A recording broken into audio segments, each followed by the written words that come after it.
Бүгүн 5 күн бойда чоң спорттук майрам Достук арена ачылганы турат. Бул эгемен Кыргызстандын тарыхында алгачкы ирет нөлдөн курулуп баштап толук бүткөн футболдук арена деп айтсак болот. Жергиликтүү талант командасы бүгүн Кыргыз премьер-лигасынын 7-чи турунун алкагында алганы кабыл алмакчы. Жана ошондой эле алгачкы ирет өлкө президенти өзү келип дал ушул ички чемпионатка катышат. Бул дагы өзүнчө тарыхый учур деп айтсак болот. Негизинен эле ачылуу аземи кандай болот, андан сырткары беттеш кандай өтөт, аны сиздерге биз чагылдырып беребиз.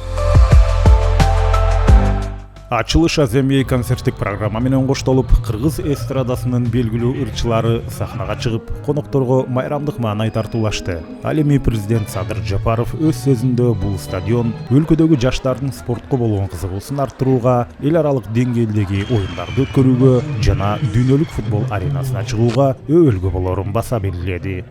Жаңы курулган бул стадион 7 дуан элибизде, анын ичинде көп этностуу чүй жергесинде ар дайым достук, ынтымак жана биримдик болсун деп тилек кылган Кыргыз футбол биримдигинин президенти Камчыбек Кыдыршаевдин демилгеси менен Достук арена аталганын баса белгилеп айта кетейин. Бул стадиондун курулушунун дагы демилгечиси ушу Камчыбек Кыдыршаев болгон.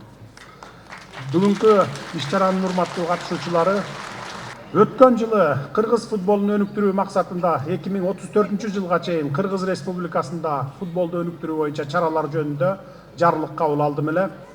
Аны менен катар өлкөдө калктын түрдүү катмарын футбол менен машыгууга массалык түрдө тартуу үчүн шарттарды түзүү, футболчулардын чеберчилигин жогорулатуу, кесиптик жана ышкыбоздук футболду өнүктүрүү, жаштарды сергек жашоого умтулууга тарбиялоо багытындагы футболду өнүктүрүүнүн улуттук программасына кол койгонмун. Бул чечимдердин аркасында өлкөбүздө спорт, өзгөчө футбол жаатында болуп жаткан инфратүзүмдүк өзгөрүүлөр, стадиондорду, футболдук оюн талааларын, спорттук базаларды кайрадан калыбына келтирүү жана аларды куруу боюнча масштабтуу иштер жүрүп жатканына жалпыңыздар өзүңүздөр күбө болуп турасыздар.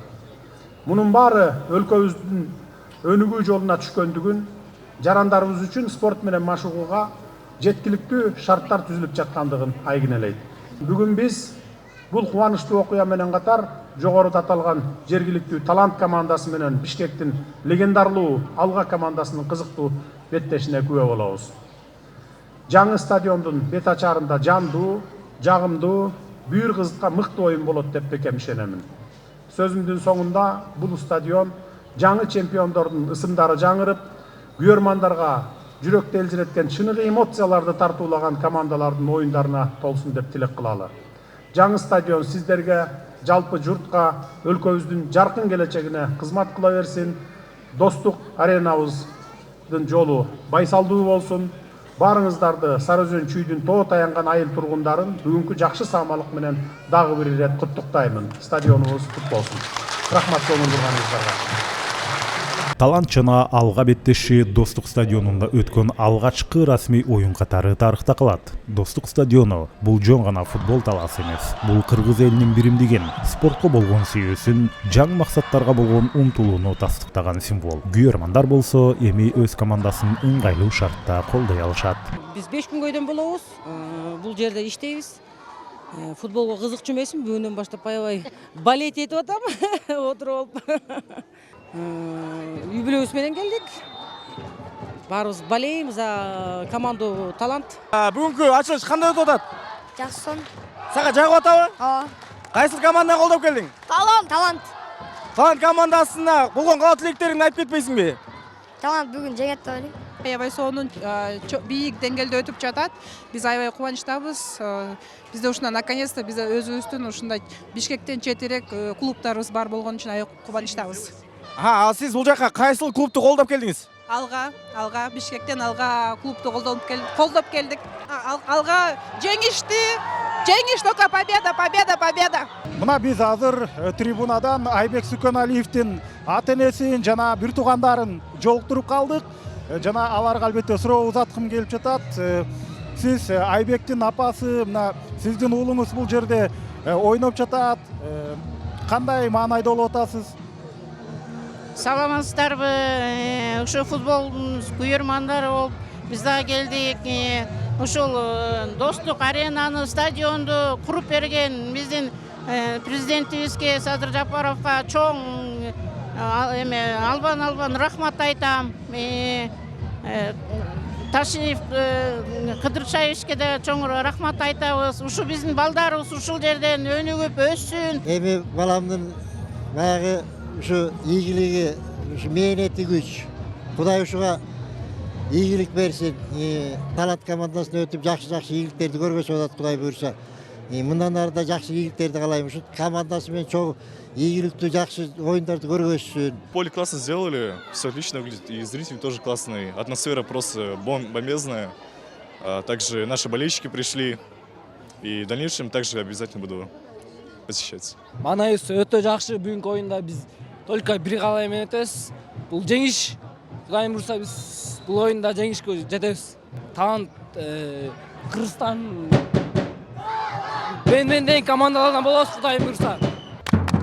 Алга! Бишкек! Алга! Бишкек!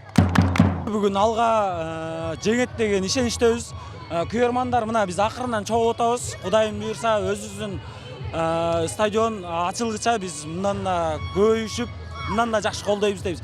Бир гана бизде азыр жеңишке болгон ишеним бар. Биз алгага акыркы немебиз калгыча ишенебиз. Алга до конца биз. Алга. Эсеп кандай болот деп ойлойсуз? Бүгүн минимальный счет менен 1-0 же 2-1 менен алга утат деп ойлойм. Аталган стадионго караштуу аймактын жалпы аянты 2,26 гектарды түзөт. Заманбап талаптарга жооп берген стадион 5000ден ашуун көрүүчүгө ылайыкталган. Ал эми чыгыш трибуналарынын алдында жайгашкан корпуста профессионал футбол оюнчуларга ылайыкталган жатакана жана тамактануу жайы, ижарага бериле турган коммерциялык бөлмөлөр бар. Ал эми батыш трибунанын алдында кийим алмаштыруучу бөлмөлөр, функционалдык жана административдик бөлмөлөр, фитнес-зал, VIP-зал, медиа өкүлдөрү, ТВ адистери, беттештин расмий өкүлдөрү жана VAR системасын орнотуу үчүн бөлмөлөр орун алган. Өлкөбүз үчүн бул өтө мындай бир маанилүү жана эсте каларлык күн деп эсептесек болот. Анткени башынан айтылып келатпайбы? Буга чейин эгемендүүлүктү алгандан бери пайдубалынан баштай, орусча айтканда нолдон баштай буга чейин ошондой чоң спорттук ири стадион салынган эмес болчу. Бул биринчи биздин саамалыбыз болуп атат. Бул биздин биринчи ийгилигибиз десек болот. Бекеринен биздин өлкө башчыбыз Садыр Нуркожоевич бул иш-чарага, бул ачылыш аземине катышкан жок. Анткени буну биз элге жарыялап, жалпы коомчулукка айтышыбыз керек. Жакшы самалып болуп турат, жакшы жаңылык болуп турат. Жаңы типтеги, жаңы стандарттагы, жаңы талаптарды аткара алган стадион. Азыркы мезгилде мына Кыргызстан боюнча 21ге жакын объект курулуп жатат.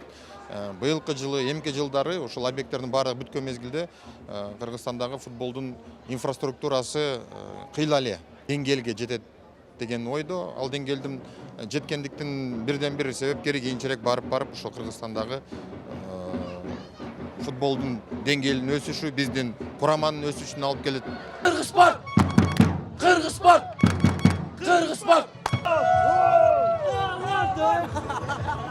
Ошентип масштабтуу шаан шөкөт менен Достук аренанын ачылыш аземи орун алды. Ал эми талант клубу тарыхый алгачкы беттешин бул жерде өткөрдү. Биринчи беттеште жеңилүүгө дуушар болду, бирок талант командасы үчүн эң маанилүү нерсе бул өз үйүнө ээ болушу, жаңы стадионго ээ болушу. Талант командасын жаңы стадиондуу болушу менен куттуктайбыз. Буюрса бул жерде талант командасы далайлаган ийгиликтерди жаратат. Эркин Абдуллаев, Мукай Жумадилов, Кыргыз Спорт ТВ 5 күнгөй.